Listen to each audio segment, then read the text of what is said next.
Okay, here we go. Take one. um, I think I'll call this video something like "Reality is just a prank." Okay. Um, where am I? You know, the foundation of this video. Why am I making this video? Okay.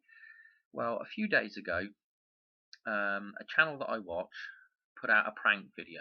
Okay, and they upset a lot of their viewers. They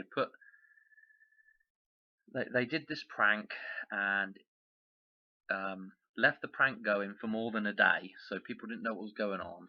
And basically, somebody faked a serious injury, and it upset a lot of the subscribers to this channel. And I don't really want to go into it too much more than that,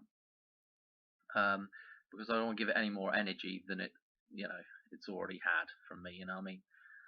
But it got me thinking. It really did get me thinking about what the purpose of a prank is.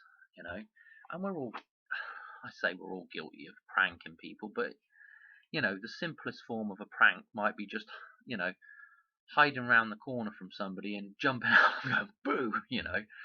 And what you're doing is you're getting that person to have some kind of response to what you've done to them, and it's usually usually it manifests in it usually, is some kind of emotional response that you're trying to manifest from them. It may, some kind of physiological response as well. You get them wound up, or you get them frightened or scared or something. But it really got me thinking about what is the purpose of a prank. You know, and the way the prank went down that this guy did is he faked an injury basically and left everybody hanging. Okay. Well, the interesting thing about this was, you know, uh, the idea of a prank is that there's something funny about it. But when I got to thinking about, the person that's getting pranked and the person that's pulling the prank, usually the person that's pulling the prank finds some kind of humor and amusement in it, and some kind of, you know, um, I don't know what you'd call it, ego building going on or something like that. There's some kind of self energy building for that person that does that to another person. Whereas the other person is simply, a lot of the time, they're giving their energy out in some form or the other, um, whether it be an emotional response, and there's somehow energy is being transferred from the recipient of the prank to the perpetrator of the prank. Anyway,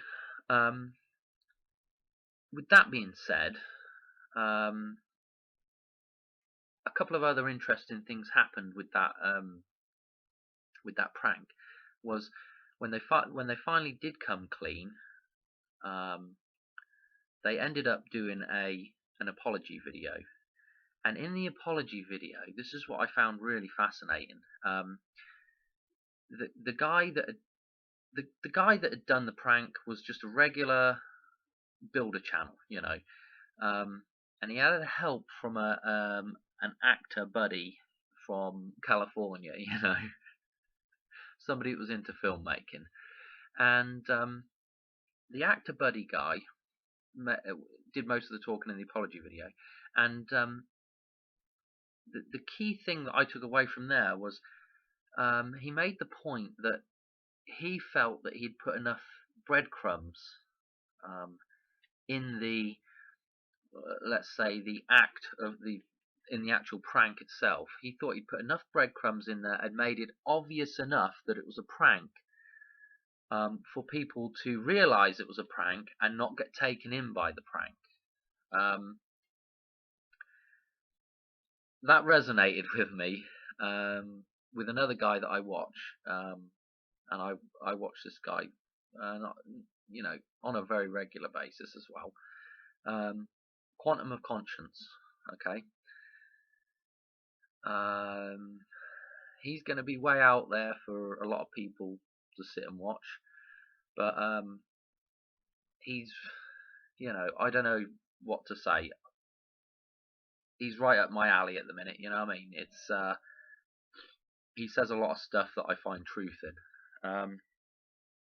And one of the things that he harps on about, his name's Matt, by the way, and you should go and check his channel out.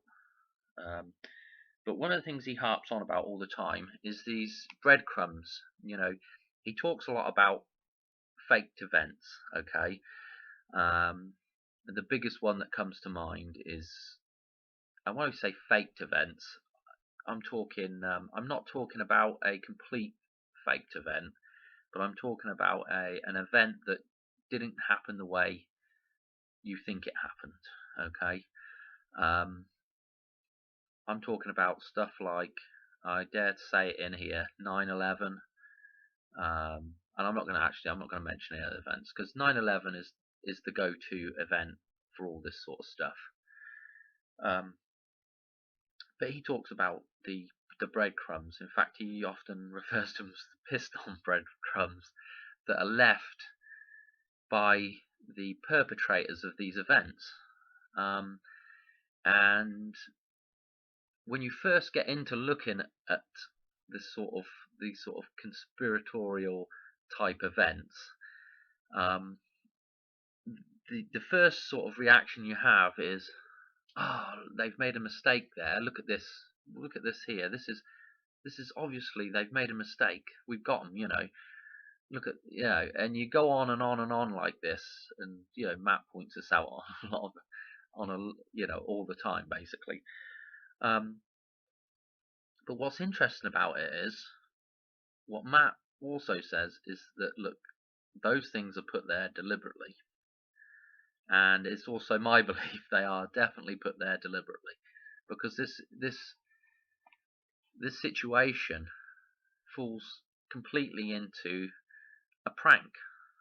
Okay, these breadcrumbs that are left there are deliberately left there. That's the whole point of them. You think a well-oiled machine that's running, that's basically running the whole operation, you think they're going to make mistakes? Do you really think they're going to make mistakes? I mean, you've got to come to two conclusions. Either they just don't care about making mistakes, they've just got so much power and confidence that they don't even care if they make a mistake. Or you look at it this other way, and the whole thing, the whole charade, is a prank. And the more mistakes they can put into, the more noticeable breadcrumbs they can put into the prank, it's almost like the more power they can get from it, the more power they can draw from it. The more obvious it is, the more power they can draw from it. It gets a bit, for the average everyday person to start listening to me talking about people drawing power or energy from somebody else in that kind of way, in that kind of non quantitative way. You can't. There's no way of sort of being able to see it or measure it, if you like. But it's one of those things you just, when you stop and think about it, you say, wow, this is really what's going on. It's just a big prank.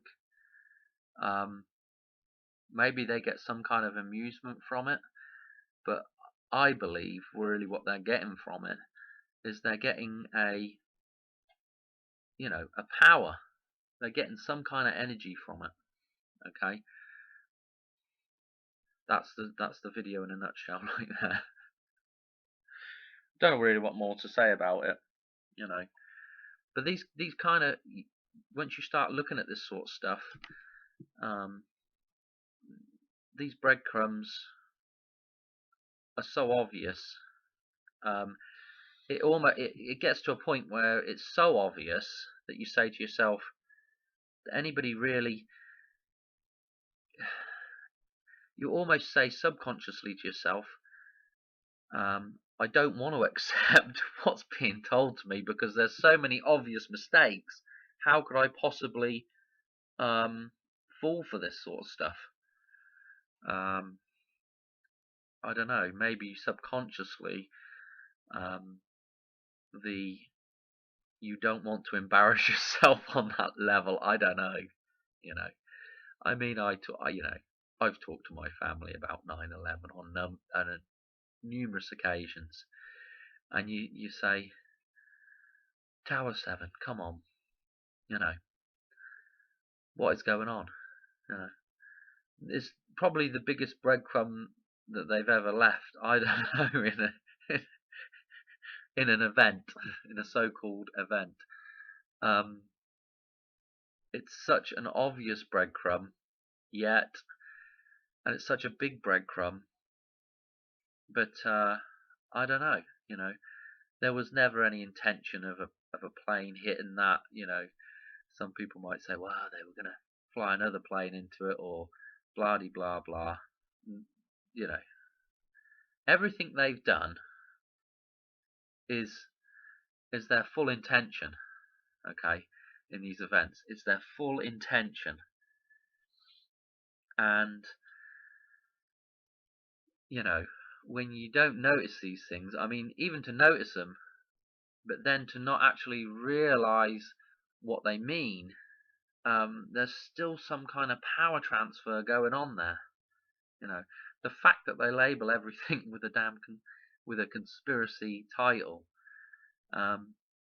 it's kind of the get out of jail free card for your subconscious in order to say, oh, I'm now able to ignore this and not embarrass myself with my foolishness. You know, I don't know.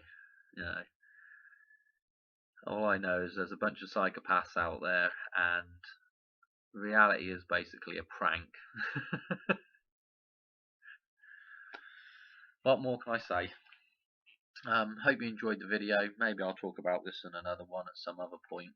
I don't think there's anything else I can really go on about there, but that's it. Thanks for watching. Do all the usual stuff, or don't bother, or drop a comment, hate me, whatever you want to do. It's your life. And where you go from here is up to you. So, alright, see ya, bye.